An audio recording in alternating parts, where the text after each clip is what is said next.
निर्जला एकादशी व्रत में निर्जला एकादशी का सबसे ज़्यादा महत्व क्यों होता है, सुनिए गुरु जी से। ज्येष्ठ महीना निर्जला, जितनी भी माताएं एकादशी का व्रत करती, बहुत ध्यान से सुनना आज की कथा को। शायद जिंदगी में मिली ना मिली, पर ये कथा का रिश्ता तो बहुत ध्यान से सुनना। स्कंद पुराण यहां तक कहती है कि इस कथा के चरित्र को जो श्रवण कर लेता है उसको 26 एकादशी करना भी नहीं पड़ती। इस एकादशी की केवल ये कथा सुनकर ही उतर जाता है। बहुत ध्यान से सुनना इसको कथा को। कितनी एकादशी है? जम के बोलो 26। जो भगवान विष्णु के पास जाकर निवेदन करी थी वो निर्जला था, निर्जला। इसलिए सारी एकादशियों में निर्जला एकादशी की महत्वता शास्त्र प्रमाण करता है। महाराज करो निर्जला, कितनी सुंदर नाम। अब नाम इतना सुंदर है तो एकादशी कितनी सुंदर होगी। अब एकादशी इतनी सुंदर होगी तो जिस दिन तुम व्रत करोगी एकादशी का तो तुम कितनी सुंदर होगी। मतलब भगवान कितने प्रेम से सिखारेगा कि इसका हृदय कितना सुंदर है। ऊपर की सुंदरता मत देखो साहब, व्रत करने से भीतर की सुंदरता आप। भगवान ने कहा तू 11वें दिन जन्मी है, मैं तुझे एकादशी नाम देता हूं, मांग तुझे क्या चाहिए, मांग ले तुझे क्या चाहिए, क्योंकि तूने मुर दैत्य को मारा है जो कोई देवता नहीं मार पाया। बोल तुझे क्या। सारे देवता जहां हार गए थे वहां तू प्रकट होकर संहार किया। मांग तुझे क्या चाहिए। एकादशी ने भगवान विष्णु से कहा, नाथ प्रभु वर दे दो, मृत्यु लोक में जो मनुष्य मेरा व्रत करेगा, चाहे जलचर थलचर वायुचर या सांसारिक मनुष्य, मेरा अगर एकादशी का व्रत करेगा प्रभु, उसके यहां धन धान्य वैभव सुख संपदा बढ़ेगी और उस जीवात्मा को नरक नहीं भोगना पड़ेगा, सीधे वैकुंठ का उसको वास मिलेगा।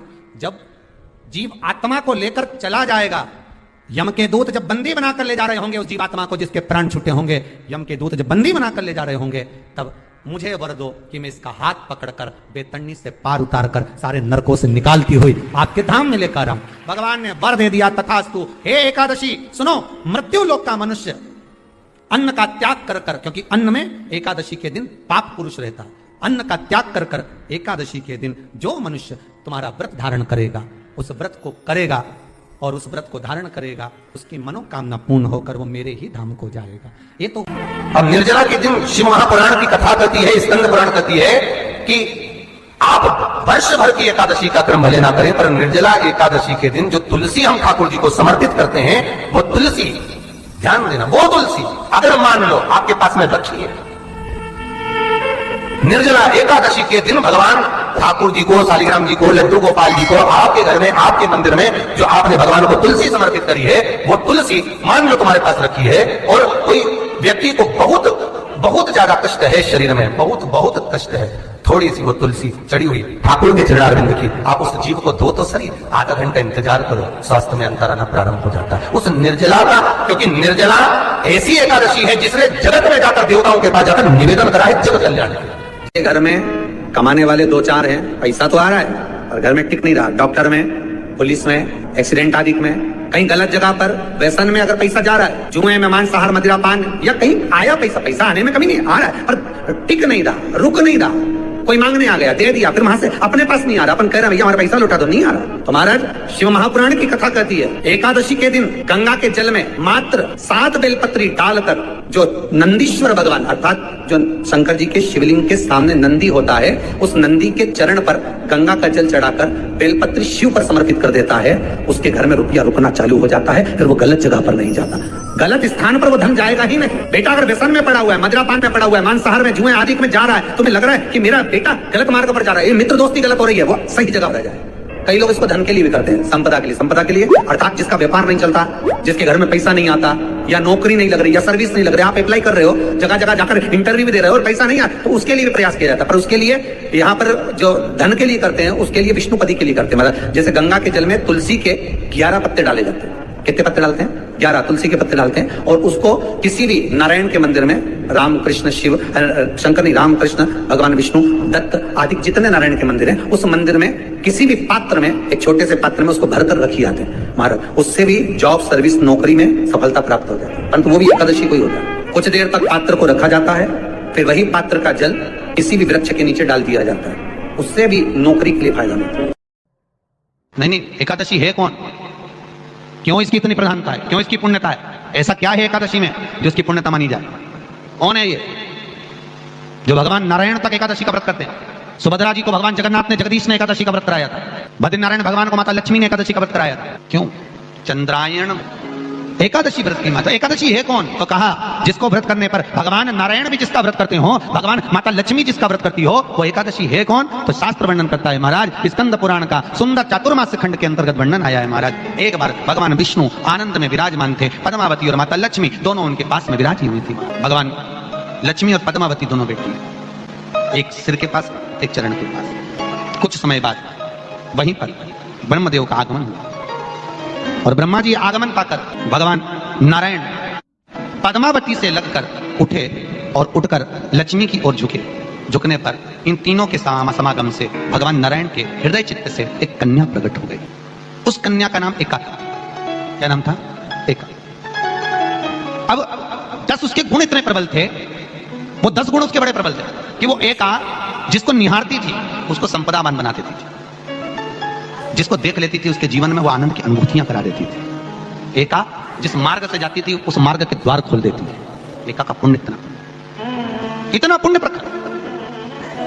पद्मावती और लक्ष्मी ने कहा महाराज ये बेटी आपके द्वारा निर्मित हुई है, इसका कन्यादान करना चाहिए। हमारे यहाँ हिंदू धर्म में रीति है, जिस दिन कन्यादान करा जाता है उस दिन व्रत रखा जाता है। अब आजकल रखते कि रखते मालूम नहीं, और कन्यादान करते समय व्रत रखा जाता है। व्रत तो निर्जला पहुंची और निर्जला ने जाकर भगवान नारायण से निवेदन करा। भगवान विष्णु ने पूछा क्या बात है निर्जला, आज तुम खेलती हुई यहां पर आकर खड़ी हो गई, क्या हुआ? क्या है? क्या तुमको गौलोक धाम में आनंद की अनुभूति नहीं हो रही जो तुम वैकुंठ में आई?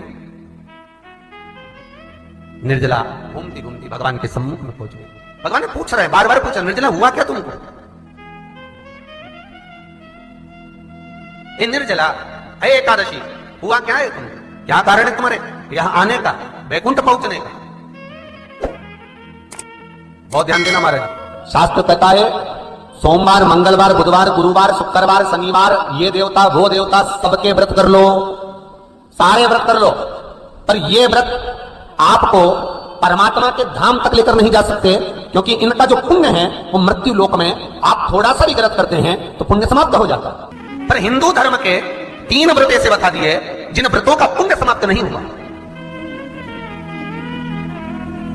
हिंदू धर्म के 3 व्रत ऐसे हो गए जिनका पुण्य समाप्त नहीं हुआ महाराज, जिनका पुण्य प्रबलता में बढ़ता गया। पहले नंबर पर एकादशी, दूसरे नंबर पर प्रदोष और तीसरे नंबर पर शिवरात्रि। सबसे पहला नियम एकादशी व्रत का, सबसे पहला नियम है कि आप जिस दिन व्रत करो उसके एक दिन पहले भक्ति का संचार इस हृदय में कर लो। भक्ति का संचार इस हृदय में कर लीजिए। जिस दिन आप व्रत करो, जैसे एकादशी का व्रत कर रहे हो तो दशमी के दिन शाम का समय जब आवे, रात्रि जब होने लगे, शाम का समय आवे और रात्रि का आप जब भोजन ग्रहण करो तो उस भोजन में कोई ऐसा पदार्थ ग्रहण मत करिए जिस पदार्थ के कारण आपकी एकादशी बिगड़ जाए। कोई बेकार भोजन में ग्रहण नहीं करना, श्रेष्ठ भोजन ग्रहण करिए दशमी। और एकादशी का दूसरा नियम बहुत ध्यान से सुनिएगा। जिस दिन आपकी एकादशी का व्रत हो उस दिन प्रयास करिएगा कि अपने हाथ से किसी भी वृक्ष की कोई पत्ती टूटे ना। अपने हाथ से किसी भी वृक्ष की, पौधे की, किसी भी वृक्ष की पत्ती अपने हाथ से ना टूटे। बहुत ध्यान दीजिएगा महाराज। एकादशी का ये दूसरा नियम है कि अपने हाथ से किसी पौधे की, किसी वृक्ष की, किसी डाली की कोई पत्ती टूटे ना, कोई पत्ती ना टूटे, इसका प्रयास करिए।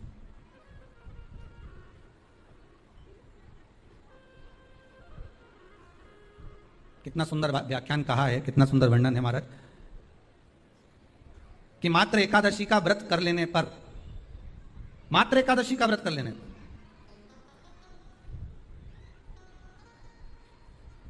जो पूर्व में किया गया हमारा पाप कर्म है, हमने किसी जीव की हत्या करी है, हमने किसी को कष्ट प्रदान करा है, हमने किसी को अपशब्द कहा है, हमने किसी को ताने दिए, हमने किसी को आड़ा टेढ़ा कहा है, हमने किसी को गालियां दे दी है, मात्र एकादशी का व्रत ही कर लेने पर ये सारे जो दोष हैं वो समाप्त हो जाते हैं। सारे दोष हमारे समाप्ति पर आ जाते हैं। गुरु जी के उपाय जानने के लिए मेरे चैनल को लाइक शेयर फॉलो करके सब्सक्राइब कर लीजिए। हर हर महादेव।